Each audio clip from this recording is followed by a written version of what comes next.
নমস্কার। 25তম ভারত রং মহোৎসবের অন্তর্গত বিশ্ব জনরঙে যে নাটক প্রস্তুত করার নির্দেশ দিয়েছেন ন্যাশনাল স্কুল অফ ড্রামা, সেই উদ্দেশ্যে কলকাতার রঙ্গপীঠের নিবেদন পঞ্চম বেদ কথা।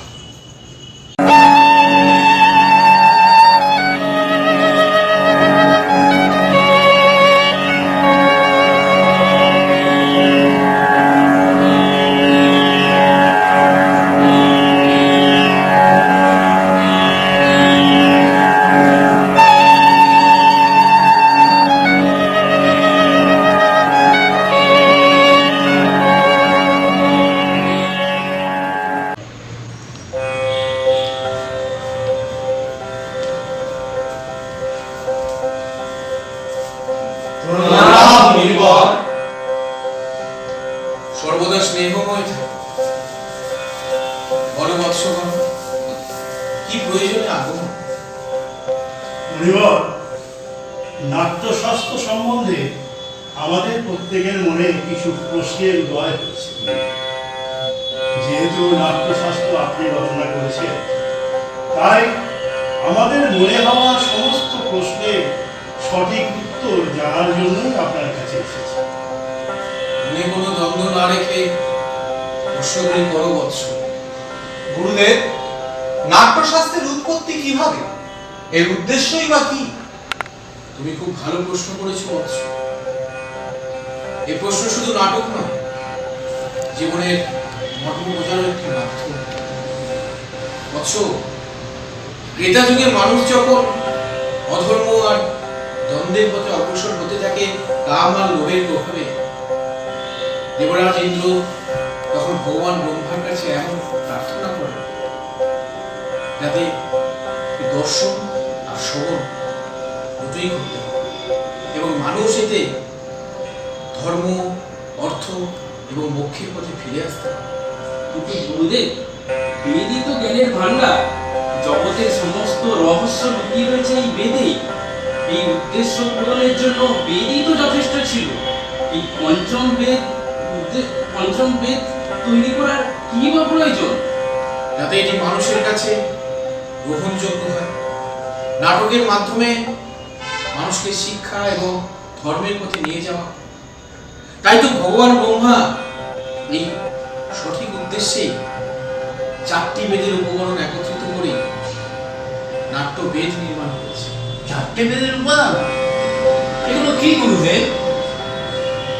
নাটকে আপনারা যে পাঠ শুনছেন তা ভগবান ব্রহ্মা ঋগ্বেদ থেকে নিয়েছে।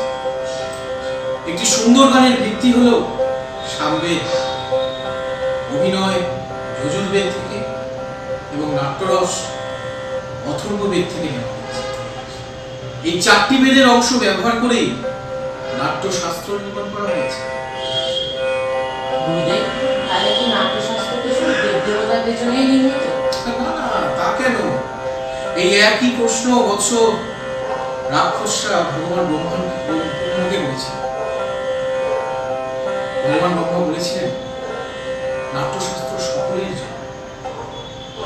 এতে মানুষের দুঃখ, কষ্ট যারা ভোগে তাদের স্বস্তি বোধ। এছাড়া নাটকের মধ্যে রয়েছে যারা আবেগ, শান্তি এবং কারুকার্য অন্তর্ভুক্ত রয়েছে। এমন কোনো মানে নেই, এমন কোনো জীবন নেই যা নাটকে দেখা যায়।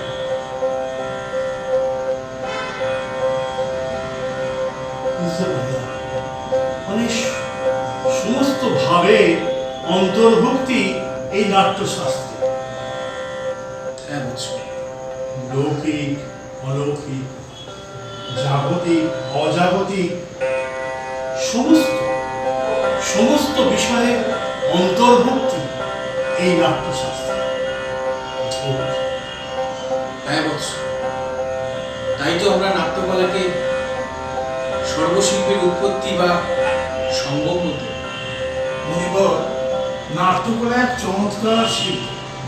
বেঁচে থাকার জন্য শ্বাস নেওয়ার মতোই গুরুত্বপূর্ণ। তাহলে আমাদের সমাজ কেন এটিকে গুরুত্ব সহকারে নেয় না? কেন আমাদের শৈল্পিক কাজকে অপ্রয়োজনীয় বলে মনে করা হয়? বৎস, মনে রেখো, আমরা কিন্তু শিল্পী, নীতি নির্ধারক কিন্তু নই। নীতি নির্ধারকদের আমাদের শিল্পকর্ম নিয়ে ভাবতে হবে, কারণ শিল্পকর্মই হলো আমাদের ধর্ম। নাটক শুধু শিল্প নয়, এটি হলো সমাজের দর্পণ। এটা মানবতাকে সত্যের পথে নিয়ে যাওয়ার মাধ্যম।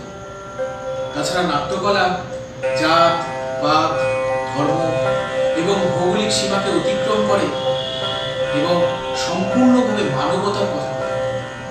তাছাড়া নাট্যকলা সমাজের প্রতিকূল অবস্থাকে দূরীভূত করে এবং সমাজে সমতার বোধ নিয়ে আসে। তাছাড়া এই অনুভূতি সমগ্র পৃথিবীকে স্বর্গে পরিণত করতে পারে।